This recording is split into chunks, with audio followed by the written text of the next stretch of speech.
Gjykata e posaçme kundër korrupsionit dhe krimit të organizuar ka pranuar kërkesën për gjykim të shkurtuar për 6 të pandehur në dosjen e njohur si Revanshi, një nga hetimet më të bujshme të SPAK ndaj grupeve kriminale në vend. Mes personave që do të përfitojnë nga kjo procedurë janë Aldo Avdyli, Edson Jozvik, Enriger Dmitri, ish drejtori i policisë së Lezhës, Altin Morina, ish shefi i stërvitjes në Renea, Jozi Kraja dhe Durim Bami, ndërkohë GKKO ka refuzuar gjykimin e shkurtuar për Marklen Akën për shkak të akuzës së rëndë për vrasje të mbetur në tentativë kryer në kuadër të një grupi të strukturuar kriminal. Sipas hetimeve, objektivi i atentatit dyshohet të ketë qenë Durim Bami.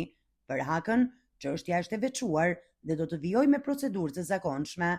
Në seancën e zhvilluar në GKKO, prokurori i SPAK, Alfred Sheu, kërkoi kohë për të paraqitur pretencën për të pandehurit që kanë përfituar gjykimin e shkurtuar, ndërsa seanca e radhës është caktuar më 20 maj.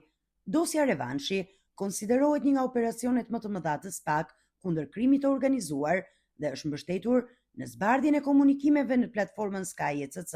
Sipas autoriteteve, nga këto komunikime janë evidentuar aktivitete kriminale që lidhen me kultivimin e lëndëve narkotike, organizimin e atentateve dhe bashkëpunimin e grupeve kriminale me efektiv policie. Operacioni ka quar deri tani në lëshimin e rreth 50 urdhrave të arrestit, ndërsa hetimet janë ndarë në disa fraksione.